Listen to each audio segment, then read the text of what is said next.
What if Happy Hogan saved Christmas? AKA, what if Marvel did Die Hard? That's right, it's time for What If Marvel's Christmas episode with episode 3 from season 2. This episode was interesting, it had some fun moments. I'm not gonna say it was my favorite, but hey, it did have a bunch of Easter eggs and references to both Marvel and other movies. So let's dive into it and what happened during this episode while we break it down. So the episode starts off with Darcy helping Happy with the Avengers Christmas party, and Hill is also running security because Jarvis is down while he's getting defragged. Now it seems like this is taking place after Iron Man 3 and before Age of Ultron because they have the Iron Legion, which we did see in Age of Ultron until Ultron took them over. But then it takes a turn of events when Justin Hammer invades the Avengers Tower and takes it over, even taking over the Iron Legion, which just reminded me of what happened to Nakatomi Plaza in Die Hard. However, the whole plot is centered around Justin Hammer going after the Hulk blood, which is just like the She-Hulk TV show because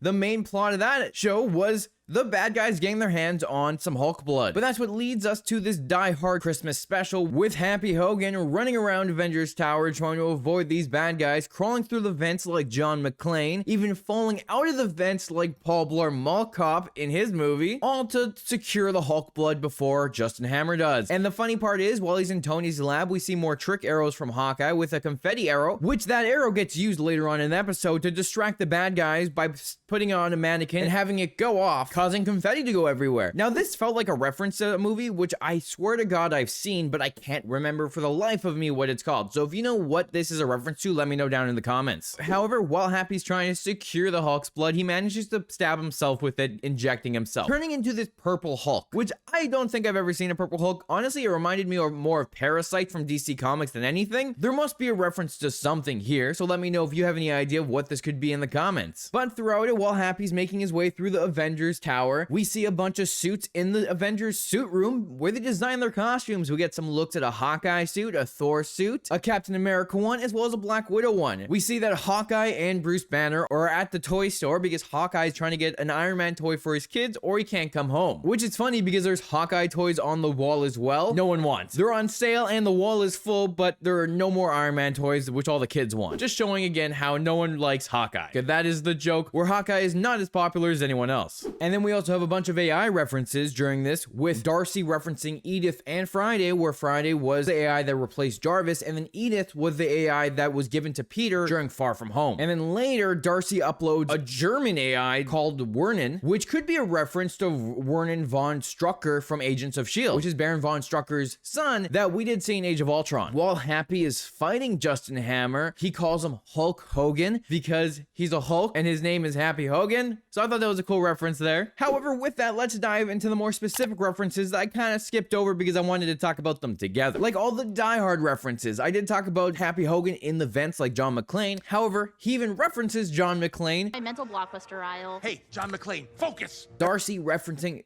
Reginald Vell Johnson, who played Sergeant Powell in the movie, being John McClane's guy on the outside. Inside of it.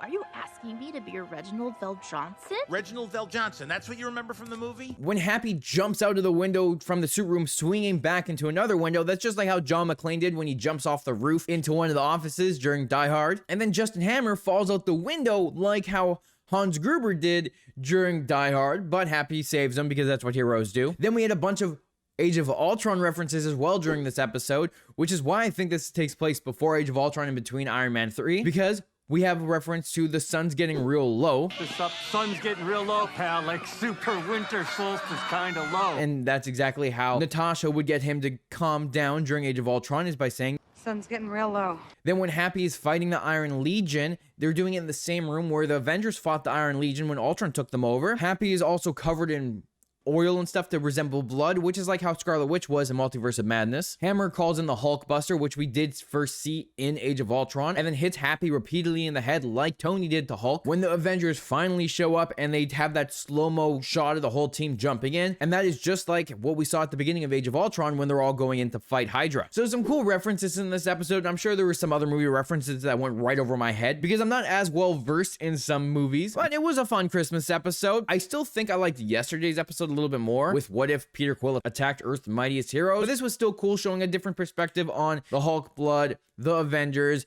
and having Happy Hogan turn into this purple Hulk. Let me know what you thought of this episode and what other Easter eggs and references you noticed during it. Thanks for watching. I hope you enjoyed. Make sure you hit the like and subscribe button to stay up to date with all my What If videos, as well as any Marvel and DC breakdowns I do. Thanks for watching, and I'll talk to you tomorrow when we watch another episode of What If.